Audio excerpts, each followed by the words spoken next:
ఆంధ్ర తెలంగాణలో తక్కువ ఫీజులతో high quality results ఇస్తున్న ఏకైక సంస్థ తిరుమల్ ఐఏఎస్ ఇన్స్టిట్యూట్.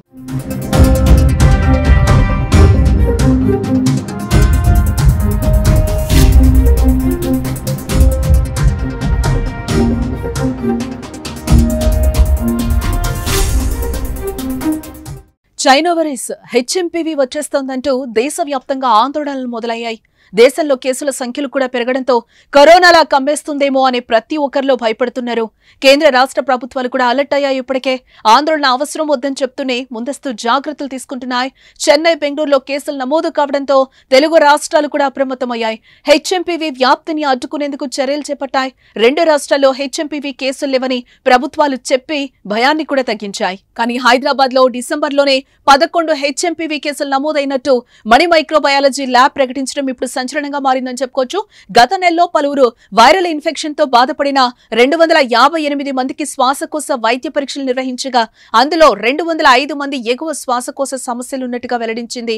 అలాగే 11 మందికి హెచ్ఎంపీవీ పాజిటివ్ ఉన్నట్టు తేలిందని మణి మైక్రోబయాలజీ ప్రకటించింది. ఈ వైరస్ తో ఎటువంటి భయం లేదని, చాలా ఏళ్లుగా భారత్ లో ఉన్నట్టు ఐసీఎంఆర్ కూడా ప్రకటించిన విషయాన్ని తెలిపింది. మణి మైక్రోబయాలజీ ల్యాబ్ తాజాగా ఒక ప్రకటనతో అంతా ఒక్కసారిగా షాక్ అయ్యారు. ఇతర దేశాలు, రాష్ట్రాల్లో వైరస్ వ్యాప్తిపై భయపడుతున్న ప్రజలకు హైదరాబాద్ లో 11 కేసులు నమోదై వారంతా డిశ్చార్జ్ అయ్యారని చెప్పడం ఇప్పుడు చర్చనీయాంశమైంది. తెలంగాణ ఆరోగ్య శాఖ మాత్రం కేసులు లేవనే ఇటీవల ప్రకటించింది. కానీ ఇతర ప్రాంతాల్లో హెచ్ఎంపీవీ కేసులు ఎక్కువ అవుతున్న నేపథ్యంలో యంత్రాంగం అప్రమత్తమై నీలోఫర్, గాంధీ, ఉస్మానియా ఆసుపత్రిలో ముందస్తు ఏర్పాట్లు చేస్తున్నారు.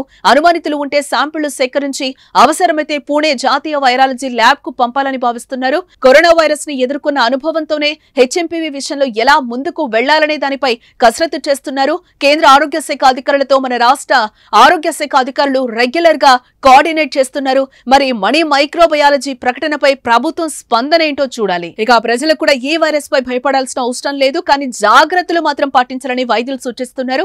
దగ్గు, తుమ్ముతున్నప్పుడు నోటికి లేదా ముక్కుకు హ్యాండ్ కర్చీఫ్ లేదా టిష్యూ పేపర్ ను అడ్డు పెట్టుకోవాలి.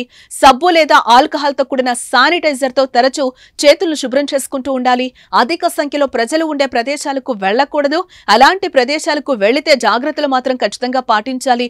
ఫ్లూతో బాధపడుతున్న వారికి దూరంగా ఉండాలి.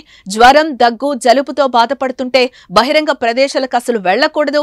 పౌష్టికాహారం తీసుకోవాలి. బహిరంగ ప్రదేశాల్లో ఉమ్మి వేయకూడదు. దగ్గు, తుమ్ములు, జలుబు వంటి లక్షణాలుంటే ముందు జాగ్రత్తగా వైద్యులనైతే సంప్రదించడం చాలా మంచిది.